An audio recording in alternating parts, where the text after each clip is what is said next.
Hello guys, അപ്പോൾ ഇന്നത്തെ വീഡിയോയിലേക്ക് എല്ലാവർക്കും സ്വാഗതം. അപ്പോൾ ഇന്ന് ഞാൻ വന്നിട്ടുള്ളത് എൻ്റെ അനിയത്തിൻ്റെ കല്യാണമൊക്കെ ആയിട്ടുണ്ട്. അപ്പോൾ ഒന്ന് നമ്മൾ ബ്യൂട്ടി പാർലറിൽ പോവാതെ എങ്ങനെ ശരിയാകും? അപ്പോൾ മക്കളൊക്കെ എൻ്റെ വീട്ടിലാക്കിയിട്ട് ഞാനും ഏട്ടനും കൂടി ഉണ്ടോ വന്നിട്ടില്ല. ഏട്ടന് വർക്കുണ്ട്, അതുകൊണ്ട് എന്നെ അവിടെ നിർത്തിപ്പോയേ. ഞങ്ങളവിടെ എത്തിയപ്പോൾ കുടുംബക്കാർ മൊത്തം അവിടെ ഉണ്ട് കേട്ടോ. എല്ലാവരും അനിയത്തിൻ്റെ കല്യാണം പ്രമാണിച്ച് ഒന്ന് കളറാവാൻ എത്തിയിട്ടുള്ളതാണേ.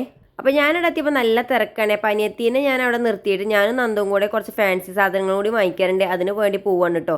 ഇനി അവിടുത്തെ കഴിഞ്ഞിട്ട് ഇറങ്ങുമ്പോഴേക്കും ഒരുപാട് നേരം അത്രയ്ക്കും തിരക്കുണ്ട് കേട്ടോ. അപ്പോൾ പിന്നെ മക്കളെ രണ്ടാളെയും കൂടി വീട്ടിൽ നിർത്തിയിട്ടല്ലേ പോന്നിട്ടുള്ളത്. ഞങ്ങൾ എത്തിയിട്ടാണ് കേട്ടോ അമ്മമാർക്കുള്ള സാധനങ്ങളൊക്കെ വാങ്ങിക്കാൻ പോവാൻ. അവർക്കും ഉണ്ട് കേട്ടോ ഒരുപാട് സാധനങ്ങൾ വാങ്ങിക്കാൻ. അപ്പോൾ ഞങ്ങൾ ആദ്യം കുടുംബത്തിൽ അണിയറയിൽ പോയിട്ട് കുറച്ച് സാധനങ്ങൾ വാങ്ങിച്ചു. പിന്നെ അവിടുന്ന് കിട്ടാത്തത് ഞങ്ങളിതാ വേറൊരു കടയിൽ കയറിയിട്ടാണ് കിട്ടിയത്. അങ്ങനെ 2-3-4 കടയിൽ കയറിയിട്ടാണ് ഞങ്ങൾക്കുള്ള സാധനങ്ങൾ കിട്ടിയത്. ഒരു പരിപാടി ആയതിക്ക് ഡ്രസ്സ് മാത്രമല്ല, അതിക്കനുസരിച്ചുള്ള വളയും മാലയും ഞാൻ പറഞ്ഞില്ലേ, കടകൾ കയറിറങ്ങാൻ ഞങ്ങൾക്ക് നേരണ്ടേന്നുള്ളൂ കേട്ടോ.